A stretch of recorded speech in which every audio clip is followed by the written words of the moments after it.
For the past 20 years, I've made my home in Israel. 20年前我搬去以色列居住。But I was born in the United States of America. 但是我出生在美国。I usually start out with my testimony. 平常我一开始会先做我的见证。How I was a hitman for the mafia. 他呢，过去呢是在那个就是黑手党里面当杀手的。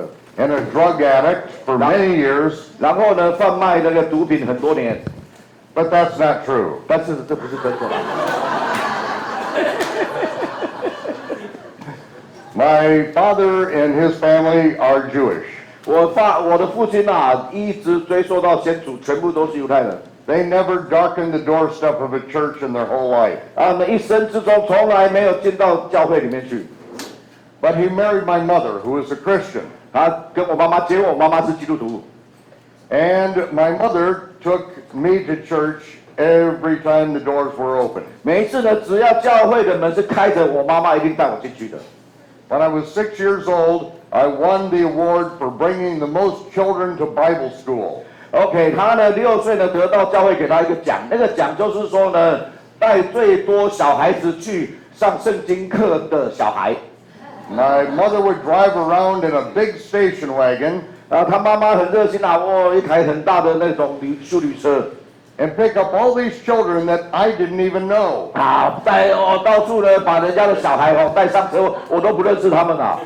So my mother was a real evangelist. 我妈妈真的是一个传道者啊。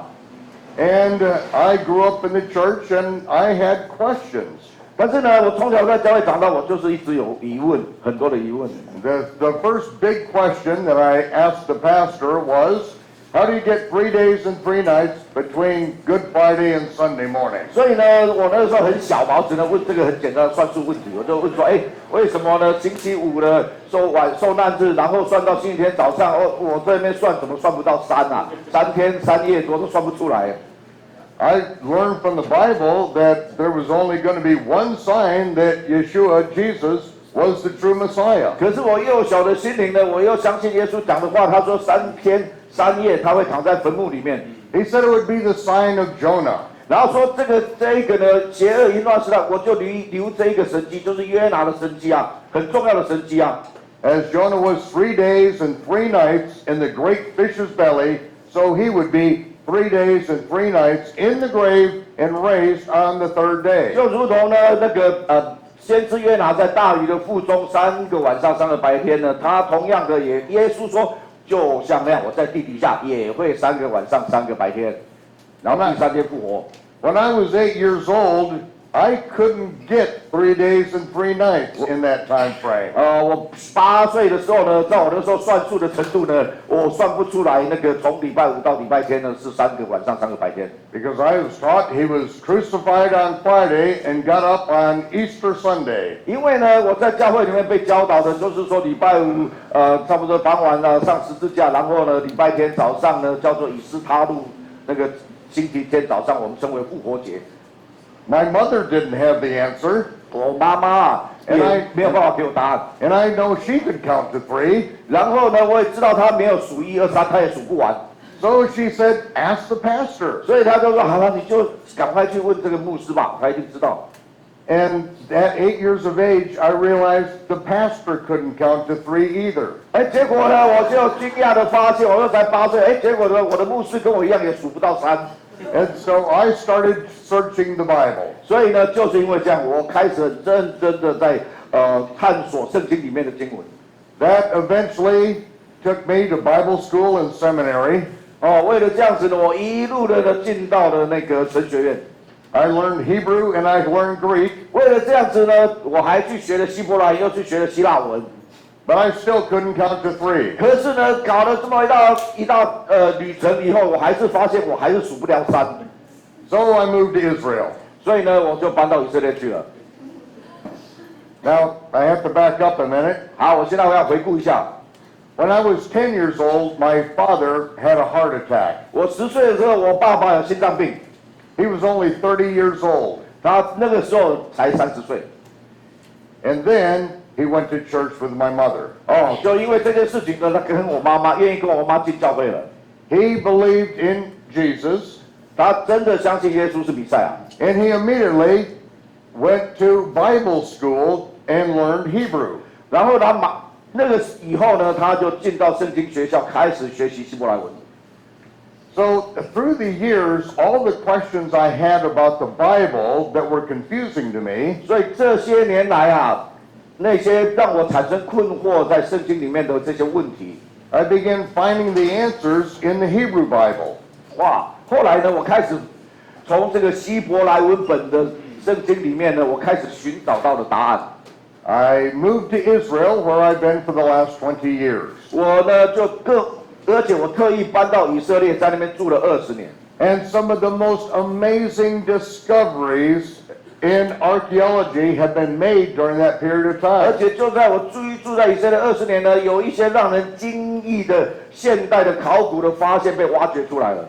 As I began to get the answers to the Christian Bible that I was attempting to figure out, OK， 当那个时候呢，我才开始呢有渐渐的一些解答呢，是我尝试多年的没有办法获得解答，那些解答逐一的解开了。I began teaching what I learned.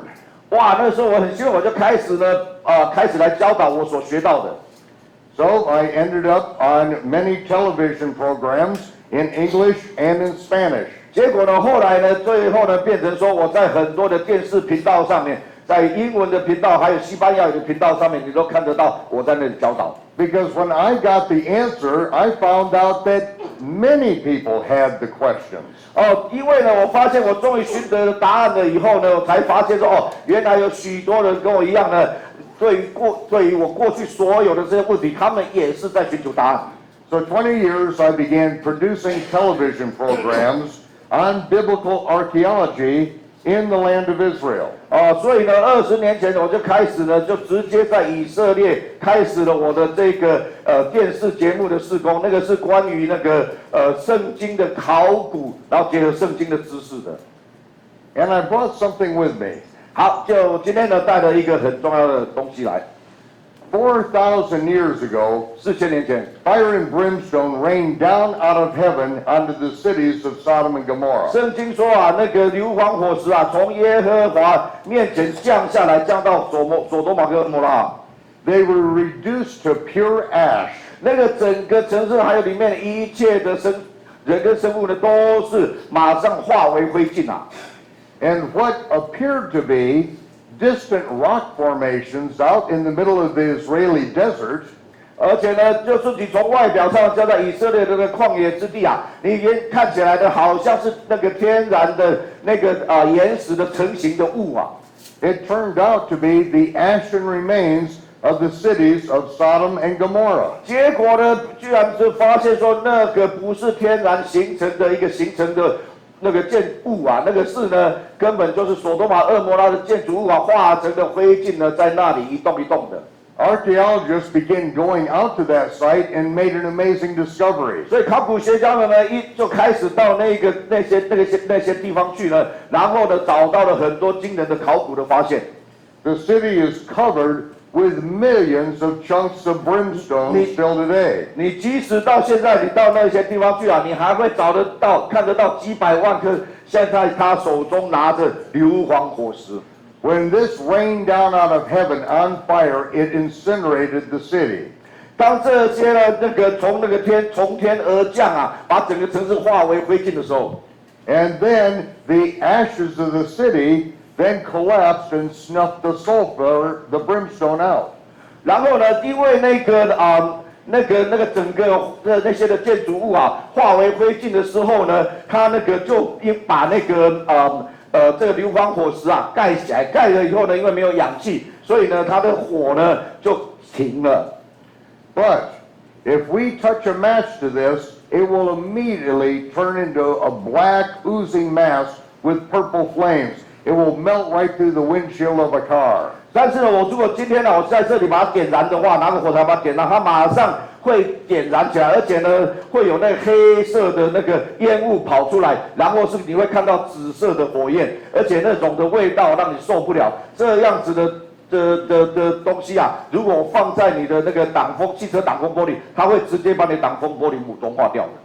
The Jewish historian Josephus spoke of the cities of Sodom and Gomorrah still plainly seen in his day. 照那个史学家约瑟夫的记载，在他写那个犹太古史记那个时候啊，他那个时候就说，在他那个世代啊，那个所多玛、蛾摩拉就还是一样，这个废墟啊，还是在他们的眼前啊，你可以很清楚的就看到。And the Apostle Peter said that the remains of Sodom and Gomorrah would be a visible example of God's righteous judgment for the end times. 然后甚至呢，使徒彼得呢，甚至在圣经里面写下来说呢，这个所多玛、蛾摩拉就是神呢留下来呢，给后代，给这末世的时候所做的一个清楚的见证神公义的审判。So today you are going to fulfill Bible prophecy. 所以今天呢，你们已经参与在这一个圣经的末世预言的见证里面了。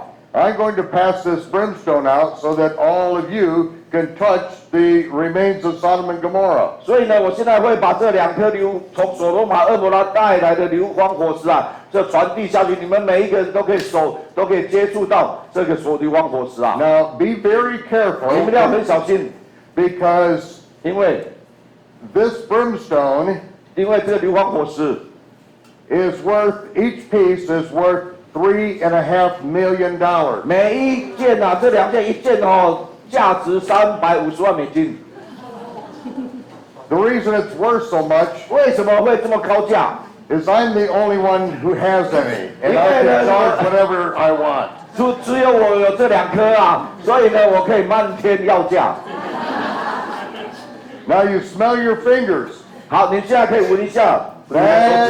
That is what the Bible calls hellfire. 就是这个呢，就是耶稣所讲的地狱之火的味道。It is 95.72% pure sulfur. 这是95.72%比例的硫磺在里面。And with 3 other trace metals, it burns so hot it will melt stainless steel. 而且呢，这个东西一融化起来的时候，那个热度啊，它可以呢把那个连不锈钢啊都把它融化掉。It doesn't appear any other place on earth except for the land of Israel. 在那个地球啊，全地啊，你找不到像这样纯度高达95%以上的硫磺火石，除了在以色列境内。And only 4 places in Israel. 而且呢，只有在以色列的4个地方你找得到。The cities of Sodom, 所多玛、蛾摩拉， Admah, and Zeboim. 还有那个所安，还有一个 Zeboim， 中文不知道叫什么。所安啊 ，anyway， 就那4个圣经有记载的4个城市。So this literally rained down out of heaven 4,000 years ago. 所以呢，这就证明了圣经的话一点都没有错误啊，因为这不是火山爆发，当地附近火山爆发出来，不是像那些解经家所说的这个硫磺火真的是照圣经说的，是从耶和华神面前降下来的硫磺火石啊。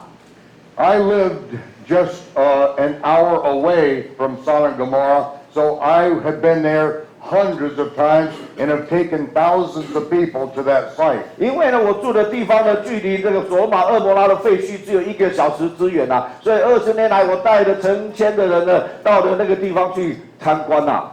You were there with me, Paul. Yeah, we were there. 我有一次我跟他到那里，我们都爬到上面去了。And everyone who comes on my Israel tour, we go out to Gomorrah before the sun rises. 因为呢，几年前我跟他去，就是他自己带领的这个以色列考古之旅，我跟他去了。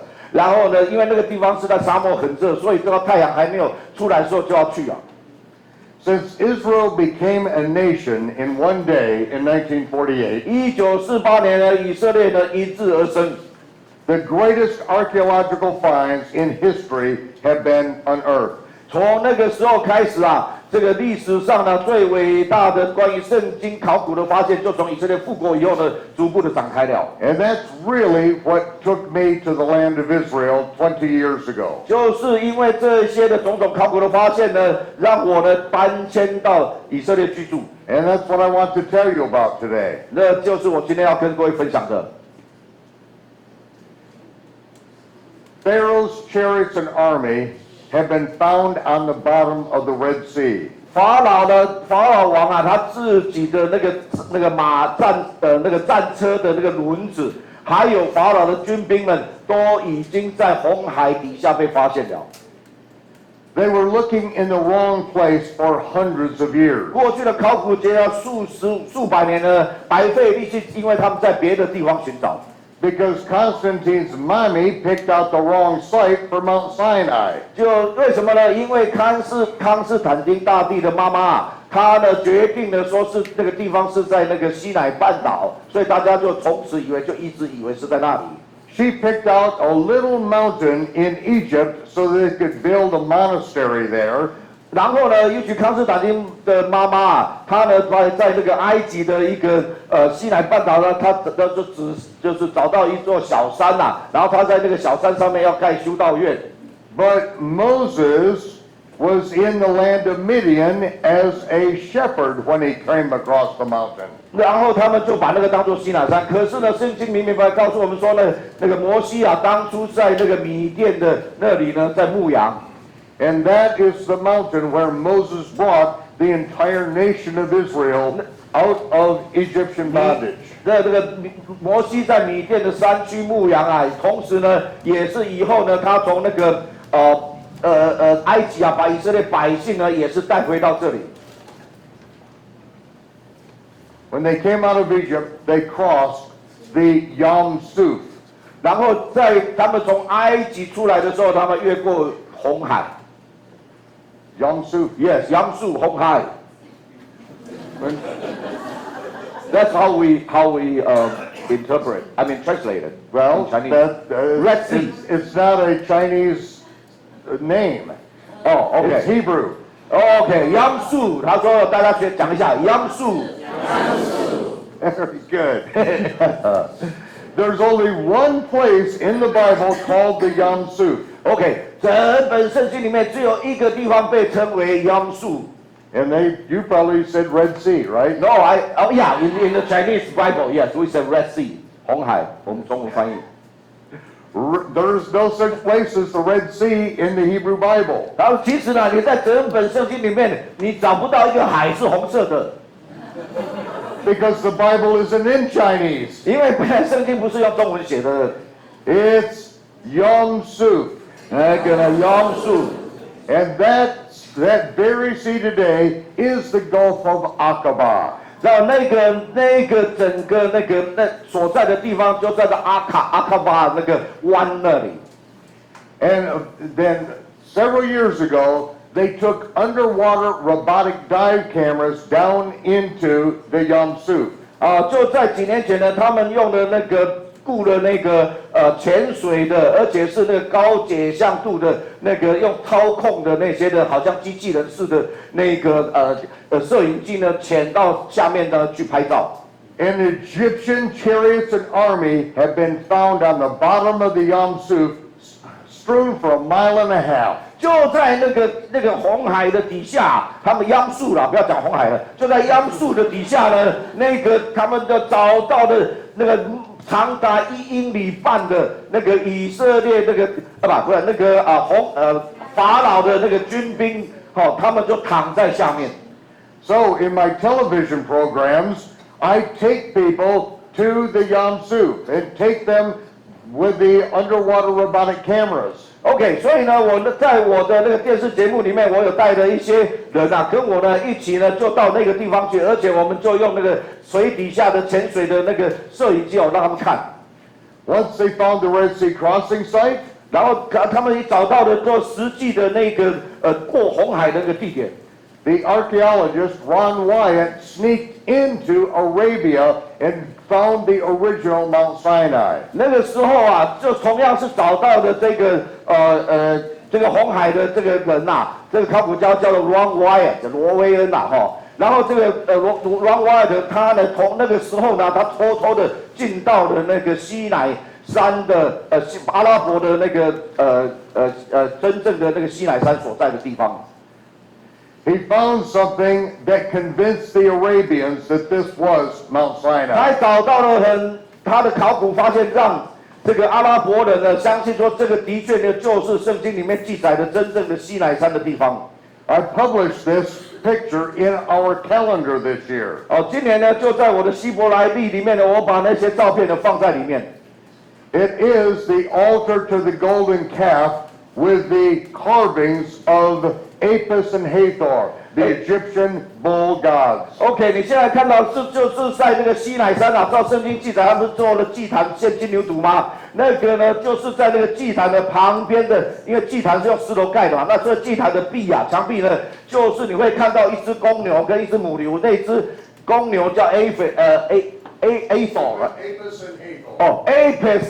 Hathor。你们可以去 Google 这两只，一只是公的，一只是母的，那个就是那个埃及上面所拜的牛神。然后呢，所以你可以明白说那个金牛犊啊，到底亚伦所做的金牛长什么样子，从这里可以推敲出来。This year we were able to smuggle out 4K video and super high resolution photos of the real Mount Sinai. 然后而且令人兴奋的消息是呢，今年呢有人呢偷偷的带出来了。就是那个4K 的高解像度的那个全信息的那些的照片跟那个摄影。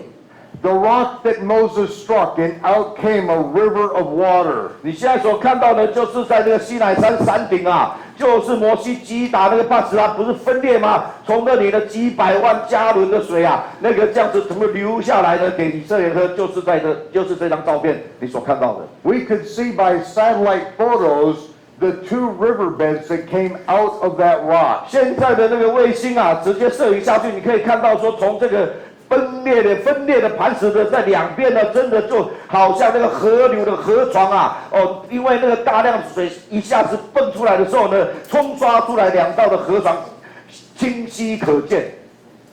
Paul and his team translated the calendar this year into Chinese for you. 然后我们今年就是末世先锋团队呢，就把他的这个英文的希伯来历呢，我们全部把它翻成了中文。And you're welcome to come up and take a look at this one until Elim gets the rest in. 所以呢，等一下呢，你们可以来看一下这本中文的。那因为我们在美国只印了一点点都卖完了，所以呢，但是呢，以林书记他们很快就会把它再度印出来。Noah's Ark was also found in northern Turkey. 挪亚方舟啊，这现在呢就在那个土耳其北部边境被找到了。This year they were able to do subterranean X-rays of the site. OK， 今年啊，他们呢被允许啊用那个 X 光啊的机器啊，去把那个在的诺亚方舟所在的地方的那个山那里呢，他把那个诺亚方舟的那个侧面啊，全部呢，还有上面呢，他用 X 光呢，全部这样子透进去呢，把它扫描了。The X-rays of the site shows the entire hole perfectly formed down below ground level. 然后呢，因为这样子扫描的结果呢，在电脑的3D 的呈现的很清晰的看到出来，这是一个船形的结构，而且这个船形结构这样升到这个船形就下来，一直到的那个地的平地的就是那个地层的结构。I've done a 15-hour video series on Noah's Ark, and we translated it. So yes, we did. So 那个我们呢已经把他的那个，因为他把 OK，anyway， 他做了15个小时的那个15 hours。OK，not that one， but anyway， 他们做了15个小时的关于这个诺亚方舟的节目啦。但是他那个采访的那个连续采访3次还是4次的那个那些当事人的节目呢，我们已经把它翻译好中文放好字幕啦，但是还没有播放出来啦。I've done long series on the Mount Sinai. 而且呢，他有做了一场系列的关于那个西乃山考古发现配合圣经的教导。And as Paul says, they're working on the translation now. 然后呢，我们呢就是在做这些翻译的工作。And we're just about complete with the Revelation series. Right? Revelation theory. You already finished. Oh, it's finished, complete. Okay, well, tell them about that. Okay. Because that was on the History Channel worldwide except in Chinese. OK， 就另外呢，就是它有一个系列的关于启示录的教导，总共是12集。那个呢，我们呢全部都已经翻译好了，而且呢不只是翻译好了，而且呢是用中文配音发音的。OK， 听起来就像他在讲的一样。然后呢，这个呢，他们的英文版呢是在那个美国的那个国家那个 History Channel。历史频道啊，那个呢是播放了很多次，而且在全世界的英文的电台也被播放很多次，只是还没有变成中文呢，在中文世界播放而已。I have literally done thousands of hours of television programs in English and in Spanish that we need to get into Chinese for you. 我呢，过去这么多年来呢，已经制作了好几千的关于。就是我在电视上面的制作的这些的教导，那这些已经被翻译成了那个西班牙语啊，还有其他的语言。但是呢，我很需要就是说，很多人来参与一起翻译，把它们全部翻译成中文。Because you're going to find out, just like I did, that when we get back to the Hebrew roots of the Bible and understand the language and the culture, that the Word of God comes alive. 你们呢？又会像我如此一样的兴奋，就是当你一旦发现说，哇，原来呢，我们终于呢接回希伯来根源，从希伯来的语言跟文化跟背景的角度呢来了解圣经的时候啊，那个圣经呢整个是活生生的话语，就好像活泉一样开膛起来。I'd love to tell you about all these other things, but today I've got something very special for you. 我实在有太多令人兴奋的事情要跟你们分享啊，但是实在太多了，我今天要专注一件非常重要的。Shlomo Goren, the chief rabbi of the state of Israel, Shlomo Goren 呢，你们会去查他是美国的空军的那个将领之一啊，不是以色列的空军将领之一，他同时也是那个以色列的首席拉比。He's made a public statement before his death. 在他死以前呢，他公开的宣称 The Ark of the Covenant was never lost. 那个约柜从来没有失落过。It was deliberately hidden by Jeremiah. 那是由先知耶利米特意隐藏起来的。It was hidden in Mount Moriah. 那个就是在摩利亚山的下面。Which is part of the Temple Mount. 那个摩利亚那个圣殿山的山脊呢，其实是整个摩利亚山山脊的一部分。He said, "I have been in the chamber, and I have seen the Ark of the Covenant with my own eyes." 他说了，我呢有进到的那个石窟里面，我在那里面我亲眼看到的约柜。And he knew this because of scrolls that were found in the land of Israel. 他为什么会这样子讲呢？因为呢，在以色列里有找到的书卷。About 160 years before the birth of Yeshua, 在耶稣出生前的160年， the Greeks occupied Israel. 希腊的军队呢占领了以色列， And the Israelites hid their Torah scrolls and their documents in clay vessels and put them in caves. 那个以色列人那时候呢，就把他们的妥拉，还有他们的其他的这些书卷呢，他们把它放在那个陶土的罐子里面，然后呢，封存起来，藏在石窟里面。When the war was over, then they went back to search out for the documents, the scrolls that they had hidden. 当这战争结束了以后，他们重新回到这个地方呢，他们开始来寻找当初他们所封存隐藏的那些书卷。And what they found was a scroll that was written by Baruch, the scribe of Jeremiah. 结果呢，他们就找到了呢耶利米的文士巴录呢所写下来的书卷。And it documented the hiding of the Ark of the 结 Covenant. 果就在这个巴录所写的书卷里面呢，他们找到详细的记载，关于先知耶利米如何把约柜隐藏起来的过程。And the tabernacle of David. 然后不只是约柜，还有包括了大卫的会幕、大卫的帐幕。And that's what I want to share with you today. 这个就是我今天要跟大家分享的主题。Everyone take your Bibles. 每一个人把你的圣经打开来。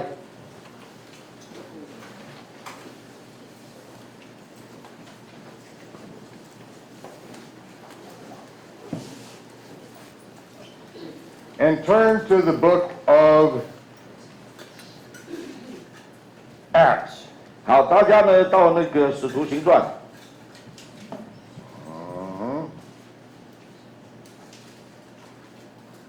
Acts chapter 15.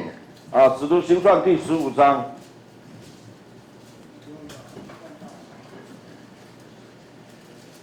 In this part of the book of Acts, 在这一部分的使徒行传， there were Pharisees who were giving the believers a lot of trouble. 有法利赛人给这些信耶稣的人一大堆的麻烦。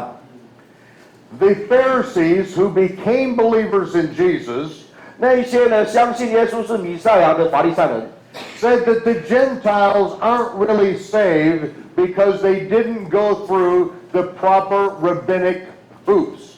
OK， 他们说这些的外邦人他们没有真正的得着救恩原因是呢，他们并没有呢来遵从呢这些那个拉比们呢所制造出来的一圈一圈的让他们要跳的火圈，他们都没有跳过去。They went up to Antioch, where Paul and Barnabas were, 他们呢到了那个保罗跟巴拿巴所在的安提阿。and started telling the Gentiles in that synagogue that they weren't really saved. 就在保罗跟巴拿巴所教导的会堂里面呢，他们开始呢跟这些的外邦人说：“你们没有真正得救。” Paul and Barnabas were furious. 保罗跟巴拿巴就非常的激动跟愤怒。So they got some of the Jewish brothers together and they went to Jerusalem. 所以呢，他们也定说好，我们要把这件事情解决清楚不可。所以就带了几个犹太的弟兄们，他们说咱们就上耶路撒冷去，大家好好把这件事情解决清楚。And they went before James, the brother of 他 Yeshua, 们就到了那个雅各就是那个耶稣的弟弟面前， and Peter, 还有彼得， and the rest of the apostles, 还有其他的这些使徒们。 and told them that these people were causing them ridiculous problems. 就是靠在这里面跟这个大师兄彼得耶稣的弟弟呢那个雅各说还有共使呢这一些的那个法利赛人他们呢就在安提阿制造的这一些不必要的这些混乱造成我们极大的麻烦。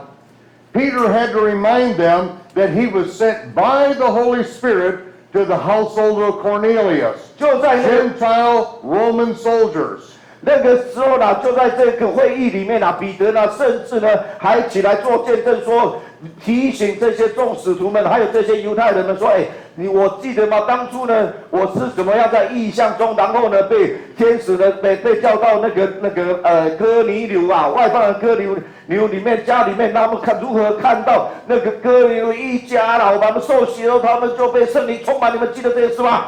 And while he was speaking to these Gentiles, they all spoke in tongues. They were baptized by the Holy 他 Spirit. 说：“你还记得吗？我那时候跟你们做见证当那个时候我把他们正在施浸的时候就在施浸的当下呢，他们开始讲起方言来，圣灵充满了他们And now these Pharisees who have become believers are telling us they're not really saved. 然后呢，居然这一些这个相信耶稣的这些法利赛人呢，居然跑来跟这些人讲说：，虽然如此，你们还是没有得救。” And so the apostles have got to figure this out. 所以呢，这样子，这个使徒们说：“好，这个事情真的很大条我们一定要把这个解决得很清楚，这样大家以后才知道怎么做。” Verse 14. 然后第14节， Shimon, that's Peter's formal name, 西门就是彼得的正式名称。 he has declared how God did at first visit the Gentiles to take out a people for his name. To take OK， To Okay. call out a people for his name. That Peter told us that God visited the Gentiles to call out a people for him. OK， 那个彼得呢，他就开始的来讲述说的，那个当初就是神呢是如何先呢那个借由临到外邦人，然后呢让这些外邦人呢可以开始呼求那个耶和华神的名。 And so James said, this is what the prophets tell us. 哦，然后呢，这个雅各一听彼得这么说，他OK， 这个就是那个旧约的一个先知告诉我们的预言啊。He quotes the prophet Amos. 那个时候当下呢，雅各呢就马上引述阿摩斯的预言。And Amos says, after this I will return and I will build again the tabernacle of David. 因为呢，先知阿摩书在阿摩斯书里面就有预言说，到那日啊，那个时候呢，我会把大卫的那个帐幕重新建立起来。Your Chinese and the English version says, which is fallen down. OK， 在英文的里面是讲这个 fallen down， 在那个帐幕是 fallen down， 在我们中文是把它翻译成倒塌的帐幕。But God will rebuild it in the last days. 但是神呢会在末日的时候把它再重新建造起来。Then the Gentiles will be part of coming to the tabernacle of David. 然后，但是呢，当这些事情发生的时候，那个外邦人呢很多外邦人会到以色列来呢，然后成为这一个大卫会帐幕的服饰的一部分，他们会来聚集。So he said, obviously, God has made a way for the Gentiles to be grafted into Israel. 他说呢，根据这个阿摩斯书里面的这个预言啊，还有根据那个彼得他的那个见证啊，还有根据那个保罗跟巴拿巴他们的安提阿所做的行的这些的见证出来，他说的确，这样综合看起来，的确神呢就是呢要把外邦人那个把他接到以色列这个树上面来。Now I have to correct that one word, fallen down.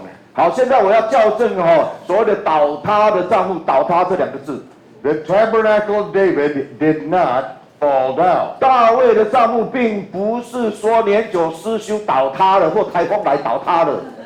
Go back to the book of Samuel. 我们呢回到撒母耳记来看， When David brought the Ark of the Covenant from Shiloh up to Jerusalem. 当大卫呢从示罗把这个约柜呢要搬到耶路撒冷的时候， For 400 years, it had been in the wilderness tabernacle that was established at Shiloh. 在400年之久呢，约柜呢是停在那个示罗那个一片的好像旷野这样的上面，然后呢，那个呢是还有在上那个约柜的上面呢还搭了那个叫做示罗的建筑物啦，就是一个会幕，但是是石头的。David built a tabernacle to house the Ark of the Covenant in Jerusalem. 但是呢，大卫呢，就是把那个约柜从示罗搬到耶路撒冷的时候呢，他自己另外做了一个帐幕，来把约柜安放在里面。This was a holy place. 然后就因为约柜放在这个地方呢，这个地方就成为圣所。This is the tabernacle of God. 这个呢，不仅是大卫的帐幕，就是神的帐幕啊。And the Ark of the Covenant is the representation of God's throne in heaven upon the earth. 因为呢，如果了解约柜的意义啊，约柜呢，其实说天上的神啊，他天上的宝座啦，在那个地上的一个翻版的地方呢，就是那个约柜上面的施恩座，就是神在地上的宝座。David went in before the Ark of the Covenant and praised Jehovah, the God of heaven. 那大卫啊，进到这个大卫的帐幕里面，他直接在约柜的面前，在那边呢敬拜神。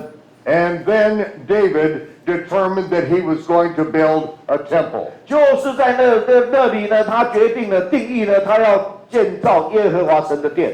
God says you're not going to be allowed. 那个神跟他说：“你手上有很多的血啊，你不能替我盖圣殿。 Your son Solomon will build 但是你的儿子 my 呢，会为我建殿。所罗门 Solomon will build the temple. ，yes， 所罗门会建殿。 Okay. 我在翻，他都在听。 David died. 然后大卫呢就死了。 Solomon built the temple with the provision David made, about $1 trillion in materials. 那个所罗门呢是因为大卫呢留给他的这一些超过现在当今差不多超过1兆美金以上的财富，要让所罗门来建殿啊。At the dedication of Solomon's temple, they brought the Ark of the Covenant from the tabernacle of David into the holy place. 就在所罗门把献殿的时候啊，那个时候所罗门派的祭司呢，到了那个大卫的帐幕里面呢，把这个安放在大卫帐幕里面的约柜啊，把它要抬进去所罗门圣殿里面的至圣所。And the cloud of glory came down and filled all of the house, and the priest had to leave. 就在那个祭司们把约柜抬进去至圣所里面放下来的时候呢，耶和华的荣光啊显现，还有那个耶和华的烟柱云柱啊，就充满了整个圣殿啊。所以那个祭司呢没有办法在圣殿里面供职，他们就出来了。Then they took the tabernacle of David and they disassembled it carefully and stored it in a stone chamber on the Temple Mount. 所以那个时候呢，他们就把大卫的帐幕呢，很小心的把它拆解下来，然后把它把它安放起来呢，放到一个石窟里面去。It did not fall down, it was deliberately taken down. It was the holy abode of God. 这个呢不是 fall down 啊，其实就好像呢，你去把帐篷，你住完帐篷，你要离开的时候，你把帐篷给它拆解下来，那个叫 take down， 不是 fall down。哦，那英文也叫 knock down， 就是把它 KD 啊。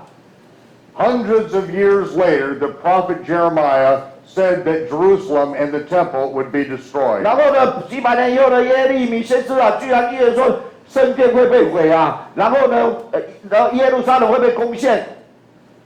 And this is what the scroll that they found, this is how it read. 然后这就是他们所找到的那个书卷，那个书卷是这么读的。When the Babylonian siege engines were all the way around Jerusalem, 当那个就是现在讲的是巴贝鲁回来以后找到的耶利米的那个刚刚所讲那个书卷，那个巴路的文士啊，他说那个耶利米啊，那个时候说啊 the destruction of the temple was imminent. 那个巴比伦啊，巴比王是巴比伦的工程马上要来攻城陷地了，所以呢，耶路撒冷呢，很快就会灭亡了。Famine, death, and disease was all through the city of Jerusalem. 饥荒、死亡啊、瘟疫啊，会蔓延在整个耶路撒冷。Jeremiah's prophecy is about to come to pass. 就在那个时候啊，紧急的关头啊，耶利米所预言的已经要发生了。And then Baruch tells us, Jeremiah's scribe tells us what happened.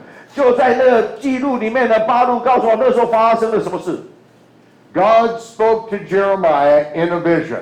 神呢在异象中对耶利米说话。One last dangerous mission. 我现在还要差派你做一个危险的任务。Gather the faithful priests, and I have got a job for you. 把你挑选忠心的祭司们，我要组成一个队伍，我现在要给你派一个危险任务。Jeremiah took the priests up onto the Temple Mount. 然后耶利米呢，就把这些祭司们带上去那个圣殿山。And they took the tabernacle of David from the stone chamber. 他们把那个已经拆解安放的那个大卫的帐幕，从他的石窟里面呢，把它拿出来。They removed the Ark of the Covenant from the Holy of Holies. 他们再到的那个至圣所里面，把约柜也拿出来。And they went down through the Temple Mount, through the passages in the Temple Mount, and to hide the Ark and the tabernacle. 然后他们呢，不是说搬出来呢，在大街上啦 ，OK， 他们呢是从那个所罗门的他们是在所罗门圣殿的至圣所下面呢，已经有那个石窟地道系统了 ，OK， 所以呢，他们就直接走那个底下的那个隧道系统呢，就把刚刚讲的大卫的帐幕啊，还有那个约柜呢，就这样子运走了。While they were going through the cave passages in the Temple Mount, 就在他们神不知鬼不觉的把这些东西都要搬运到这些的隧道里面的时候 Jeremiah led them back into a cave with a huge stone case in it. 然后呢，耶利米就带他们到了一个石窟啊，回到那个石窟，那个石窟呢，那个里面呢是有一个很大的石头的那个柜子，或者叫不像棺材啦，但是就是一个石头的柜子这样。They removed the poles by which the ark was carried. 然后呢，他们把那个到了那个地方的时候，他们把那个约柜啊，不是两边不是有那个长长的祭司台那个杠子吗？他们把那两个很长的杠子呢，全部都抽离出来。They lowered the ark of the covenant into the stone case. 然后呢，他们就把这个约柜呢，就把它安置在刚刚讲的那个石头做的那个箱子里面 and put a stone lid over the case for the Ark of the Covenant. 然后嘛，再把这个石头的箱子呢，上面再用一头石头的板子把它盖上去。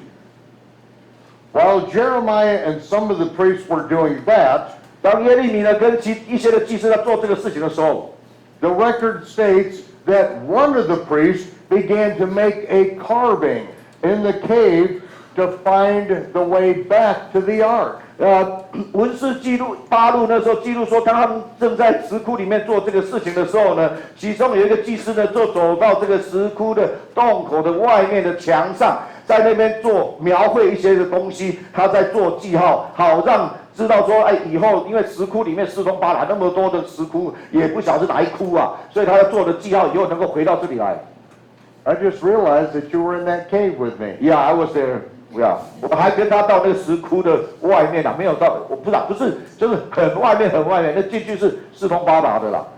And on that cave wall, the priests began to make a carving to find the ark, to find the way back. 所以在那里呢，就在因为那石窟嘛，所以他在那个外面是石的墙啊，所以那个祭司是用这样子敲，就是要做那个一个影像出来，然后当做记号，他才知道说就是这一窟啊。Now Jeremiah and the priests were putting the tabernacle of David in that same cave.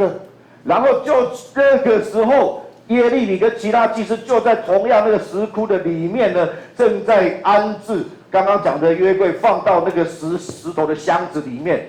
And the animal skins were used to cover the stone case where the ark was. 然后呢，他们呢还有那个在那个刚刚讲那个石箱盖上盖子以后呢，还有那个动物的一些毛皮啊，也是把它盖在那个这个石头箱子的那个盖子的上面。That's when the priest told Jeremiah that one of the priests was making a marking in the cave. 就是在那个时候啊，其中呢有一个祭司告诉耶利米说：“哎。”耶利米啊，我们里面有一个祭司就在外面洞口外面，现在正在敲打，在做记号。Jeremiah came back and rebuked that priest, said, "Stop doing this." 那个时候呢，耶利米啊，这个八录的记载说，耶利米就是回到这个祭司的面前呢，就跟他讲说：“你马上给我停下来。” And then Jeremiah said a prophecy that is going to profoundly affect this generation. 然后呢，当下耶利米啊就讲了一句呢，会很深远的影响我们这个末世的一个预言，然后八录把它记载下来。He told the priest, "The ark of the covenant must remain in this secret place until the last days." 他告诉那个正在敲打做影像的这个祭司说啊，这个约柜，你不要想再回来找他了。这个神呢要隐藏这个约柜呢，直到末日的时候。At that time, God will confirm the covenant. 就在那个末日的时候呢，神会坚立那盟约。And the cloud of glory will be seen above the mercy seat, as it was in the days of Solomon and as the days of Moses. 就说那个时候呢，神呢他的荣光啊，会再一次的出现在约柜上面两个天使的当中啊，就如同当初在所罗门跟摩西的日子一样。This is what Daniel said. 这个呢，就是但以理说的坚立那盟约70个7里面的预言的。And he, the Messiah, will confirm the covenant for 1/7 with his people. He 讲的是弥赛亚，弥赛亚会坚立那盟约7年。And how it will be confirmed? 好，所以呢，要坚立那盟约几年？ When the cloud of God's glory comes down upon their mercy seat.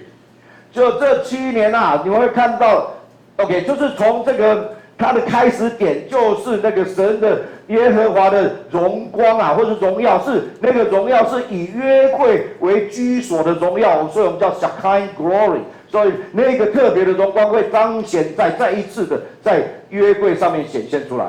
That is the confirmation of the covenant that starts the last 7 years of the age. 这个呢，就是它的荣光一显现在约柜上面呢，就启动了最后的但以理书的一期啊，最后的7年，那个时候就是所谓的他要坚立那盟约7年之久，这个意思。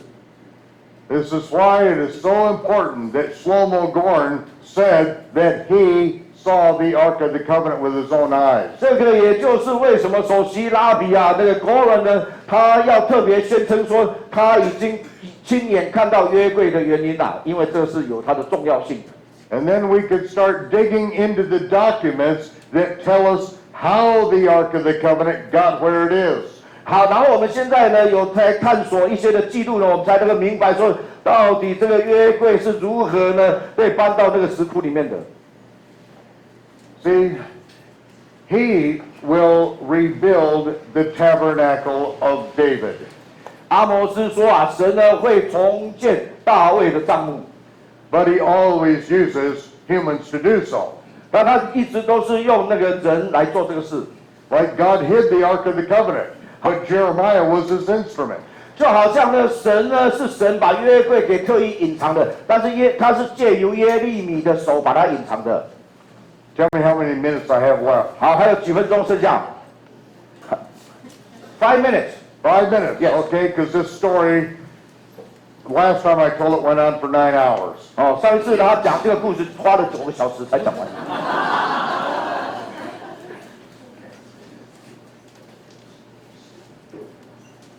There is a war coming to Israel in which there will look like there's no hope for Israel's survival. 就在未来呢，我们看到一场战争发生在以色列。这一场战争呢，看起来呢，以色列已经濒临灭亡的边缘，一点生还的机会都没有了。 Ezekiel, Zechariah, Joel all 以 speak of 西 this. 结、撒迦利亚、约尔都同样预言这场战争。 Before the invading army, it's like the Garden of Eden. 这一群大军啊入境的时候啊，在他们面前呢，以色列的土地好像伊甸园的一样的美好。 Behind them, it's a smoldering wasteland. 但是呢，他们所经过的以后，这一片土地啊，就变成了那个烟雾上腾的一片荒凉之土。 The sun and stars are darkened. 而且不只是这样呢，日头、月亮呢，都全部的日头像毛布，月亮呢也是不发光了。 The moon is turned to blood. 而且呢，不止星星也没有光了，那个连满月是像血一样的红。 The atmosphere is darkened because of war. 那个整个那个气象层啊，整个那个气象层呢，全部都黑暗了。 因为战争的关系 When there is no hope for Israel, 就在那个时候啊，那个核战的情况之下呢，那个以色列好像完全已经没有生还的机会了。Joel says, blow the trumpet in Zion. 约珥说啊，你们应当在西安啊，那个吹号角，举办严肃会 Call for a holy and a solemn fast. Everyone fasts. 要举办这个严肃会，而且每一个人都要哀哭禁食。 And because they do, God will hear from heaven. 因为你们这样做的时候呢，神在天上会垂听你们的祷告。 Their enemy will be driven far off. 然后侵入的这一群势不可挡的大军呢，神呢会把他们驱赶到极远之处。 The stench from the rotted bodies will ascend into heaven. 你们将看到，你们将闻到啊，这群驻军大军他们的尸体啊，他们的尸体的腥味啊，臭气上腾到天空当中啊。 It will take 7 years to clean up the dead bodies. 你们要花7年之久才有办法清除掉这么一大批的尸体。because God will fight for Israel. 因为神会亲自为以色列来征战。 And the Ark of the Covenant will again be seen. 就在那个以后呢，那个约柜再一次被人们看见了。 The cloud of glory will be above the mercy seat, and the whole world will know that God Almighty has fought for Israel. 那约柜就在那个时候显现出来。we can have another 13 minutes. 13 to 10:10. Okay. All right. 所以 Set your watch. OK， all right。所以呢，当那个战争，当耶和华神出手的时候呢，那个约柜也同时被显现出来的。而且呢，约柜一旦显现出来的时候，我们刚刚讲的耶和华的同在的那个荣光 ，Shekinah glory 呢，也在约柜上面同时显现出来了。所以呢，那个时候全世界，包括以色列民啊，一看啊，哇！ 不会搞错的，这的确是以色列的神为以色列亲手征战的。 That's when the prophecy of Jeremiah will be fulfilled. 这个就是那个耶利米所说的，他在藏那个石窟的藏约柜的石窟里面的时候，他所说的那句预言被应验的时刻。The tabernacle of David, which has been stored in that same chamber, will be rebuilt. 被大卫的帐幕跟约柜他们藏在同样的那个石窟里面呢，这个大卫的帐幕到时候会重新被建立起来。And Jeremiah says that at that time the Gentiles will come to Israel from the ends of the earth. 而且耶利米书有预言啊，就是在那个大卫帐幕被建立了起来的时候呢，许多的外邦人要从地极而来涌进以色列。And the Gentiles will cry out for the abominations that they inherited. 那个时候呢，那个外邦人呢会在悔改中来呼喊说啊，我们从我们的列祖的领受了很多虚空的谎言。The Gentiles will say, "Surely we have inherited lies from our forefathers." 他们就说我们从我们的先祖们呢承接了很多的不对的敬拜这个外邦偶像的习俗啊。 We have inherited the worship of pagan gods. 就是敬拜这些外邦偶像的习俗已经掺杂在我们的传统跟信仰当中。We couldn't even count to 3. 甚至我们已经笨到已经连1、2、3都数不完了。Oh, you had to be here for the weekend. Okay. Oh. And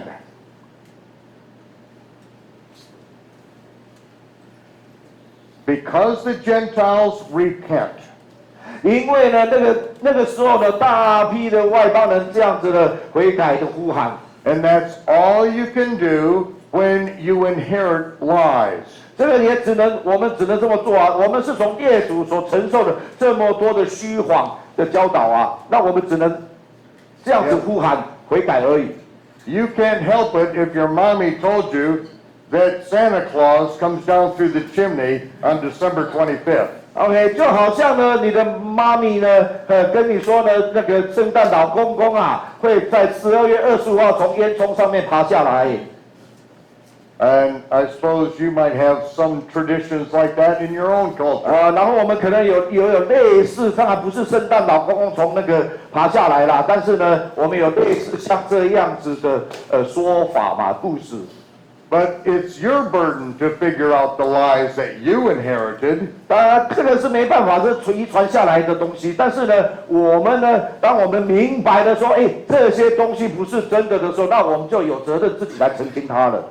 My job is to declare the abominations that the Jews and the Americans inherited. OK， 他的任务啊，谁给他的使命呢？就是呢，他要把那个犹太人跟美国人啊，他们现在所行的这些可憎的事情，在神面前所认为可憎的事情，全部给他讲清楚。But God promises if we will repent for the lies we inherited. 但是呢，神呢，他的应许是这样：只要呢，当下我们明白的时候，我们愿意悔改的时候， that he will reveal his hand and his might. 那个时候呢，他会显出大能的手跟他的能力。And the Gentiles shall know that my name is the Lord. 然后那个时候呢，外邦人呢会知道说，我的名是主。Wait, 等一下 The Lord is not a name.，OK， 那个主呢，这个不是一个名字。 Because the Hebrew says, the Gentiles shall know that my name is Yehovah. 因为在希伯来原文里面讲说，到那个时候，外邦人会知道我的名字是耶和华。 We have nearly 2,000 ancient Hebrew manuscripts with the name with all the vowel points in it. 我们已经目前找到了2000个那个古希伯来文的抄本里面呢已经把那个耶和华的那个母音全部呢清清楚楚的注解在里面，所以我们知道如何来发音。 We know beyond a shadow of a doubt that his name is Yehovah. 因为找到这2000个那个抄本里面记载的那个耶和华的名字的母音都放在里面了，所以我们现在一点疑问都没有，知道说神的名是怎么发音的。 Which is a contraction, a condensed form of the three words. 然后这个耶和华耶和华这个呢是由3个字把它给浓缩起来成为一个字的。 Three Hebrew words. 3个希伯来字 Hayah, 海亚、 Hoveh, 火卫、 Ve'avo. 维欧沃。 I am he who was. 我是那个过去存在的、习在的， The one who is now. 而且我也是那个现在也存在的， And the one who forever will be. 而且呢，我也是一个未来会永在。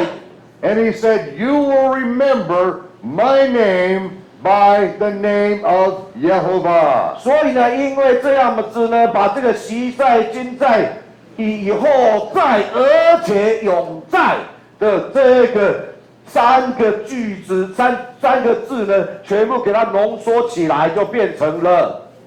In the next few years, you're going to see a major war that's going to shake the earth.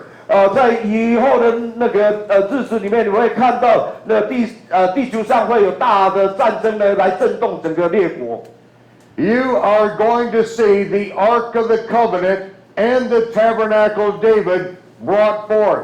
你们会看到那个约柜呢，跟大卫的帐幕呢显现出来在我们的眼前。 You will see the cloud of glory. 你们会看到耶和华的那个居所的荣光再一次显现出来在约柜的上面。 You will see the covenant confirmed. 而且呢，那个时候呢，你会看到那盟约被建立。 And you will then be able to come to Israel. 那个时候呢，你们呢就可以来到以色列， And you will know his name. 你们会知道他的名字是 Yehovah. 耶和华。 Okay, let's practice it. 好，练习一下耶和 Yehovah. Louder. Yehovah. Louder. Yehovah. His name shall be great among the nations. 他的名在列邦中必称为大。 He's tired of being called Lord. 他呢已经很讨厌一直被人家叫为主， He's tired of being called God. 他也很讨厌说你们不要老是叫我神。 He wants his people to know his name. 他要属他的子民百姓，他的儿女们知道他有名字的，你要叫他名字。 What does his name mean? 那这个耶和华这个名是什么意思？ He was. 他昔在， He is. 他今在， He will forever be. 他以后在，而且是永在。 And it says that when the Gentiles come to Israel, 然后这个耶利米的预言说，那个时候当大批的外邦人涌入以色列的时候， they will also bring Israel back to the land of Israel, who's been scattered among the nations. 不是只有这些外邦人大批外邦人涌入了这个以色列，他们在涌入的同时呢，他们呢也会帮助以色列们，把大批流亡在外的那些以色列人呢，一起帮助他们回归以色列故土。 Isaiah prophesied that the Gentiles will bring Israel on their shoulders back to the land. 以赛亚甚至用一个图像来描写这些外邦人还会那个抱着啦，还有把那个以色列人扛在肩上这样子把他带回来以色列And God names one people of all the Gentiles who will be responsible for this. 然后呢，就在这样子的外邦人对以色列大规模的回归行动里面呢，居然神呢，在这个列邦当中呢，他单单的指明了一个民族的名字 The Chinese. 华人。One people he names of all the Gentile nations is the Chinese who will do it. 就整个那个外邦这么多民族里面，他单单就挑了华人，然后呢，把这个名字给指明出来，华人。And that's why I'm here. 这个也就是因为那句经文呢，我今天飞渡重洋来到这里。I came from Jerusalem, where I am reading in the Hebrew Scriptures the Chinese will do this. 2 minutes left。好，那个时候呢，我是在耶路撒冷读圣经的时候一看就看希伯来圣经，就说华人。And that's just before the first time I came and ministered to the Chinese. 那个时候呢，就是我第一次呢邀请他来那个办华人的特会之前不久的事情。This took me 38 years of research to put the chronological gospel 30年 together. 的功力才写出来这本书。Shella has been working on it close to 2 years 大概 now. 将近花2年时间翻译它。But this is, I'm committed to get this in your hands. 但是呢，我一定要把这本书呢，把它翻成中文给你们。Because you are the apostles. You are the sent ones who are going to go to this part of the 因 world. 为你们呢，就是末世的使徒OK， 你们神呢要差遣你们到全地去。Apostles are sent ones. 那个 apostle 使徒这个名字没有什么了不起啦，它的意思只是说奉差遣出去的。And before Yeshua sent his apostles, he trained 耶 them. 稣呢差遣他的使徒出去以前，他训练了他们。He trained them in the gospel of the kingdom. 他是用天国的福音来训练他们。And that is what I'm dedicated to get to you.